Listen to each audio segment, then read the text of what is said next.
ನಮಸ್ಕಾರ. ನಾನು ಅಂಬಿಕಾ. ಪ್ರಜ್ವಲ ಶಣೈ ಕಾರ್ಕಳ ಇವರ ಅರಿತು ಬಾಳಿದರೆ ಬದುಕು ಸುಂದರ ಎಂಬ ಲೇಖನಕ್ಕೆ ಧ್ವನಿಯಾಗುವ ಪ್ರಯತ್ನ ಮಾಡಿದ್ದೇನೆ. ನಮ್ಮ ದಿನನಿತ್ಯದ ಬದುಕಿನ ಓಟದಲ್ಲಿ ಒಂದಲ್ಲ ಒಂದು ತಪ್ಪು ಮಾಡುತ್ತಲೇ ಇರುತ್ತೇವೆ. ಮುಂಜಾನೆ ಸೂರ್ಯ ಉದಯಿಸಿದ ಕ್ಷಣದಿಂದ ರಾತ್ರಿ ಕಣ್ಣ ರೆಪ್ಪೆ ಮುಚ್ಚುವ ತನಕ ಬಿಡುವಿಲ್ಲದ ದಿನಚರಿ. ಕೆಲಸ ಬೇಗ ಮುಗಿಸುವ ಧಾವಂತ ಒಂದೆಡೆಯಾದರೆ, ಎಲ್ಲರನ್ನು ಹಿಂದಿಕ್ಕಿ ತಾನು ವೇಗವಾಗಿ ಸಾಗಿ ಗುರಿ ಮುಟ್ಟುವ ತವಕ. ನಮ್ಮ ಗುರಿ ಸಾಧಿಸುವ ಅತಿಯಾದ ಉತ್ಸುಕತೆಯು ಅನೇಕ ತಪ್ಪುಗಳಿಗೆ ಎಡೆಮಾಡಿಕೊಡುತ್ತದೆ. ಇದನ್ನು ಸರಿಪಡಿಸುವುದರೊಳಗೆ ಕೆಲಸ ಇನ್ನಷ್ಟು ನಿಧಾನಗತಿಯಲ್ಲಿ ಸಾಗುತ್ತದೆ. ಹೀಗಾಗಿ ನಮ್ಮ ಗುರಿ ತಲುಪಲು ವೇಗ ಅಷ್ಟೇ ಅಲ್ಲ, ಸಮಾಧಾನ ಹಾಗೂ ಸಾವಧಾನ ಎರಡೂ ಅಗತ್ಯ. ಬೆಟ್ಟವೊಂದನ್ನು ಹತ್ತಲು ಚಾಕಚಕ್ಯತೆ, ತಾಳ್ಮೆ, ನಿಧಾನಗತಿ ಎಲ್ಲವೂ ಮುಖ್ಯ. ವೇಗವಾಗಿ ಬೆಟ್ಟ ಹತ್ತಲು ಹೋದರೆ ಎಡವಿ ಬಿದ್ದು ತೊಂದರೆ ಅನುಭವಿಸಬೇಕಾಗುತ್ತದೆ. ಇಂತಹ ಸೂಕ್ಷ್ಮಗಳು ಬದುಕಿನ ಭಾಗವಾದಾಗ ನಮ್ಮ ಗುರಿಯನ್ನು ಶೀಘ್ರವಾಗಿ ತಲುಪಬಹುದು. ಆಯ್ಕೆಯೋ ಅಥವಾ ಆದ್ಯತೆಯೋ? ಪ್ರತಿಯೊಬ್ಬರಿಗೂ ತಮಗೆ ಬೇಕಾಗಿರುವುದನ್ನು ಆಯ್ಕೆ ಮಾಡಿಕೊಳ್ಳುವ ಸ್ವಾತಂತ್ರ್ಯವಿದೆ.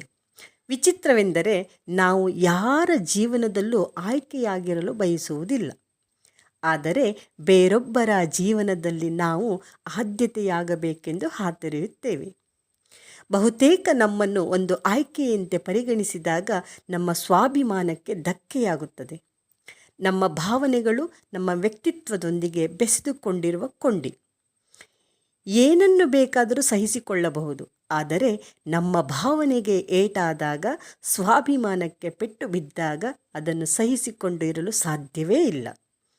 ಮನದ ತಳಮಳವನ್ನು ಹೊರಹಾಕಲಾರದೆ ವ್ಯಾಕುಲತೆಯ ಕುಲುಮೆಯೊಳಗೆ ಬೇಯುತ್ತೇವೆ. ನಮ್ಮಂತೆಯೇ ಇತರರು ಎನ್ನುವುದು ಅರಿವಾದಾಗ ಎಲ್ಲರನ್ನು ಸಮಾನವಾಗಿ ಪ್ರೀತಿಸುವ ಮನೋಭಾವ ಉಂಟಾಗುವುದು. ಯಾವುದು ಸರಿ? ಒಮ್ಮೆ ಪುಟ್ಟ ಹುಡುಗನೊಬ್ಬ ಹಸಿವಿನಿಂದ ಬಳಲಿ ಆಹಾರಕ್ಕಾಗಿ ಅಲೆದಾಡುತ್ತಿದ್ದ. ಆಗ ಅವನಿಗೆ ಒಂದು ಮಾವಿನ ಮರ ಕಾಣಿಸಿತು. ರಸಭರಿತವಾದ ಹಣ್ಣನ್ನು ಕಂಡು ಅದನ್ನು ತಿನ್ನಲು ಒಂದು ಕಲ್ಲು ಬೀಸಿದ. ಆದರೆ ಆ ಕಲ್ಲು ತಪ್ಪಿ ದಾರಿ ಹೋಕನೊಬ್ಬನ ಹಣೆಗೆ ತಗುಲಿ ರಕ್ತ ಸುರಿಯಲಾರಂಭಿಸಿತು.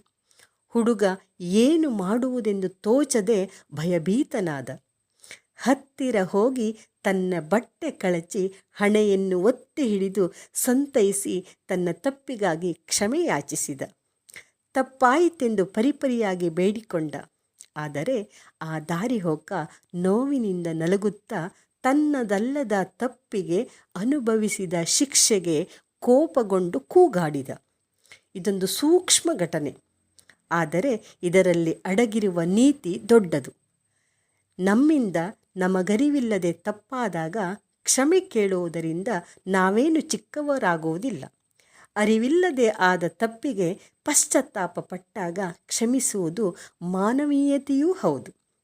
ಈ ಘಟನೆಯಲ್ಲಿ ಆ ಹುಡುಗ ಮತ್ತು ದಾರಿಹೋಕನ ಸ್ಥಾನದಲ್ಲಿ ನಾವೇ ಇದ್ದರೆ, ನಮ್ಮ ಪಾತ್ರಗಳು ಅದಲು ಬದಲಾದರೆ ನಮ್ಮ ಪ್ರತಿಕ್ರಿಯೆ ಏನಾಗಿರುವುದು ಎನ್ನುವುದನ್ನು ಒಮ್ಮೆ ಯೋಚಿಸೋಣ. ತಪ್ಪು ನಮ್ಮದಿರುವಾಗ ಇರುವ ಮೃದುತ್ವ ಅದು ಬೇರೊಬ್ಬರದಾದಾಗ ಒರಟುತನ ಆವರಿಸುತ್ತದೆ ಅಲ್ಲವೇ? ಪ್ರತಿಯೊಂದರಲ್ಲೂ ನಾವೇ ಒಂದು ಪಾತ್ರವಾಗಿ ಯೋಚಿಸಿದಾಗ ನಮ್ಮ ದೃಷ್ಟಿಕೋನ, ವರ್ತನೆ, ಪ್ರತಿಕ್ರಿಯೆಗಳು ಬದಲಾಗುವುದನ್ನು ಗಮನಿಸುತ್ತೇವೆ. ಯಾವುದು ಮಿಗಿಲು? ನಾವು ನಿಂತ ನೆಲ ದೊಡ್ಡದು ಎಂದುಕೊಳ್ಳುತ್ತೇವೆ. ಅದಕ್ಕಿಂತ ಮಿಗಿಲು ಆಕಾಶವಿದೆ. ಆಕಾಶಕ್ಕಿಂತ ಮಿಗಿಲು ಮನುಷ್ಯನ ಸ್ವಾರ್ಥ. ಮಿತಿಯಿಲ್ಲದ ಆಸೆಗಳಿಗೆ ಕೊನೆಯಲ್ಲಿದೆ. ಈ ಜಗತ್ತಿನಲ್ಲಿ ಯಾವುದೂ ನಮ್ಮದಲ್ಲ. ನಮ್ಮ ಹುಟ್ಟಿಗೆ ನಾವು ಕಾರಣರೂ ಅಲ್ಲ. ನಮಗೆ ಹೆಸರು ಕೊಟ್ಟವರು ಇನ್ನೊಬ್ಬರು. ನಾವು ಉಸಿರಾಡುವ ಗಾಳಿ, ಕುಡಿಯುವ ನೀರು, ಸೇವಿಸುವ ಆಹಾರ ಯಾವುದೂ ನಮ್ಮದಲ್ಲ. ನಾಳೆ ನಮ್ಮ ದೇಹವೂ ನಮ್ಮೊಂದಿಗೆ ಬಾರದು. ಅದನ್ನೂ ಇನ್ನೊಬ್ಬರು ಹೊತ್ತುಕೊಂಡು ಸಾಗುವರು. ಅಂದ ಮೇಲೆ ಯಾವುದೂ ನಮ್ಮದಲ್ಲ. ಜೀವನದ ಈ ಸತ್ಯ ನಮಗೆಲ್ಲರಿಗೂ ಅರ್ಥವಾದರೆ ಬದುಕು ಸಾರ್ಥಕ. ಅರಿತು ಬಾಳಿದರೆ ಈ ಬದುಕು ನಂದನವನ ಅಲ್ಲವೇ?